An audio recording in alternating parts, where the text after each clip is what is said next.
Moldova is holding a tense parliamentary election in which voters are choosing a new 101-seat parliament. Analysts say the outcome could see the country neighboring Ukraine abandon its path toward EU membership or veer towards Russia. The ruling pro-European party trying to retain its majority, but it faces stiff competition from pro-Russian opposition. Moldova's government and the EU have already accused Russia of interfering in the campaign. This is what the president had to say earlier. There is a lot at stake in these elections for our country. If Moldovans are strong enough, and despite the massive interference of Russia, will decide for themselves, Moldova will have the chance to continue to strengthen its democracy, to protect its peace, and to continue its EU integration path. Well, for more, let's speak to our correspondent, Maria Niculescu. Hello to you, Maria. We're just listening to the president there talking about the Russian interference. What type of interference has there been? Well, the whole campaign for months now actually has been marked by this Russian interference, which takes on many faces actually. There's been, first of all, a massive disinformation campaign that was held on social media and especially on TikTok. There have been organized campaigns on TikTok to trick the algorithm, to promote narratives that are against the European Union, that say that the Moldova should go back with buying Russian gas, for example, and so on. A lot of disinformation as well, targeting the Moldovan authorities, a lot of deep fakes, even pretending that Maya Sandu was saying things about even French interference in the elections and so on. Then we've had a lot of voter bribing as well, paying people to attend pro-Russian protests, cyber attacks, and the list goes on. This has been announced by authorities, but also a lot of experts, investigative journalists have shown what is going on here and how Russia is trying to influence the result of this vote to make the pro-European party lose the current majority that it is holding in parliament. And how is the vote going so far?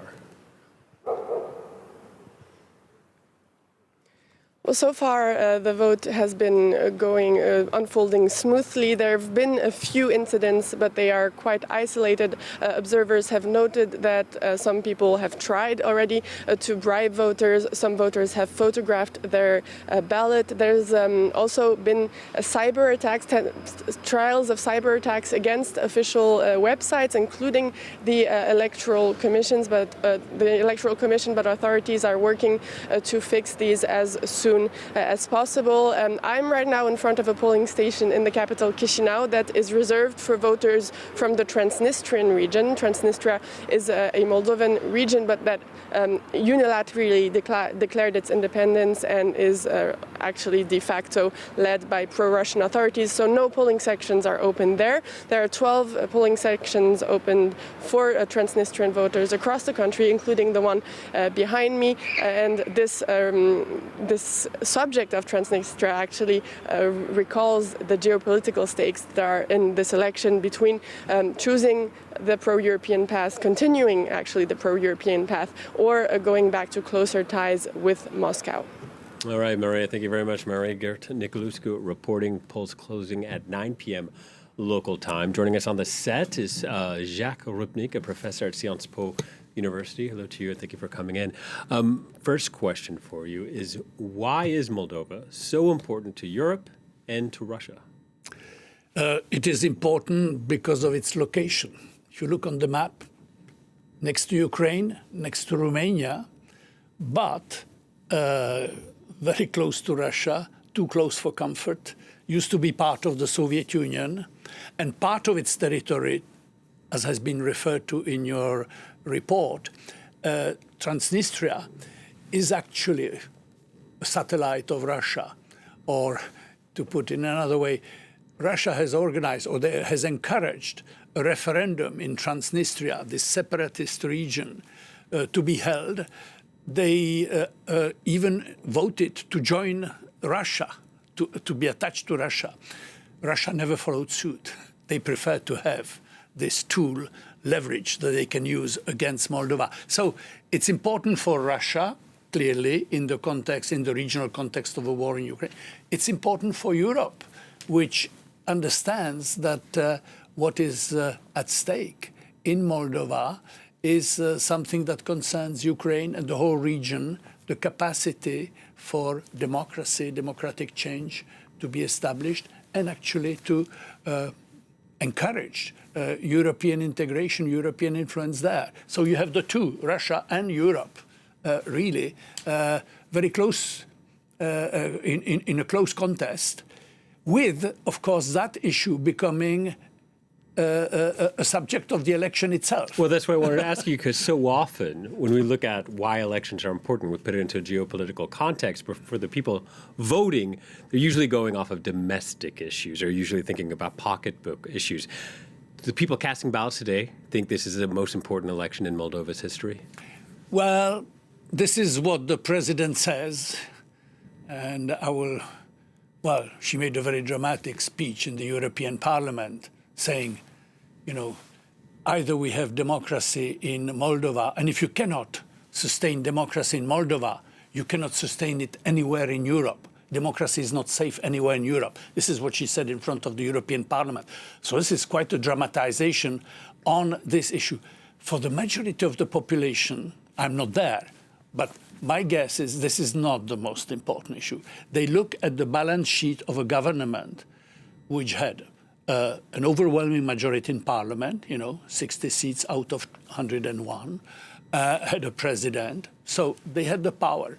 And you look at the balance sheet of the last 4 years, and you discover growth in 4 years, 0.5%. Mm-hmm. Inflation, 60%.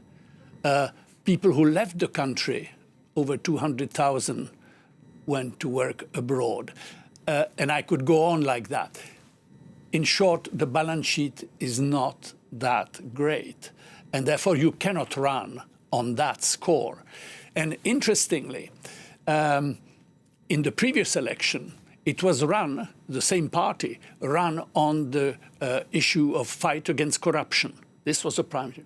This time they're running fight against Russian influence. Is it a diversion tactic then? Well, no, this is not what I'm saying. I'm not saying the Russian influence is not serious. You're right. The Russians are clearly trying to influence. It's a convenient reality. But exactly, it doesn't exhaust the topic. You're not just voting. Surely the Russians on the networks, I don't know, TikTok or what have you, they're doing their propaganda. I'm absolutely convinced on that.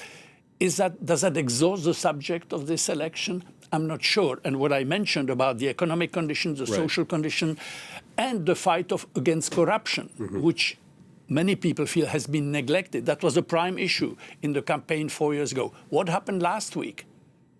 They brought in from Greece, extradited, a Ukrainian, a Moldovan oligarch, former member of parliament, who has stolen over €1 billion out of 3 Moldovan banks. And so he disappeared with something like 10% of the Moldovan GDP. Okay, so you want to fight against corruption? He was brought in last week. Mm-hmm. Good timing, I would say. Good timing, yeah. You can show that the fight against corruption, which for many people is so important, has not been completely forgotten. Another aspect of timing I want to ask you about on Friday. The opposition comprised of this 4 Russian parties. 2 of those were banned on Friday. How does that affect this race? Will that consolidate support for the remaining 2? Well, it will depend who you ask. But many people feel, you ban 2 parties in the last stretch, in the last week, doesn't look good. From whatever your side. You don't like to ban an opponent just a few days. Either you ban him when the campaign starts, and you say, well, this party is not fit for running a democratic election.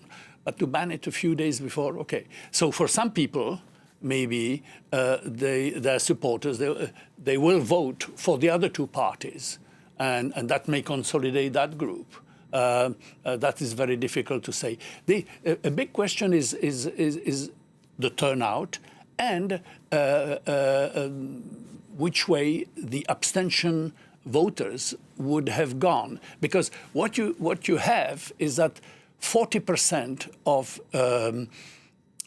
the citizens of Moldova who had been polled last week, they were still undecided about for whom to vote. So, bringing back the oligarch, the crook from Greece, good timing. You banning the two parties, maybe bad timing, can irritate the voters. You don't know what's the impact on the undecided voters, and it is the undecided voters who will make the decision. Yeah, by 1 p.m., I think it was 26% of eligible voters had cast a ballot, so we still need to wait to see how it goes in the remaining hours. Last year, we saw another former Soviet republic, Georgia, suspend its path toward EU membership. If these pro-Russian parties have a strong showing today, is that what we should expect here in Moldova? Well, yes. I mean, Georgia is a good comparison, of course.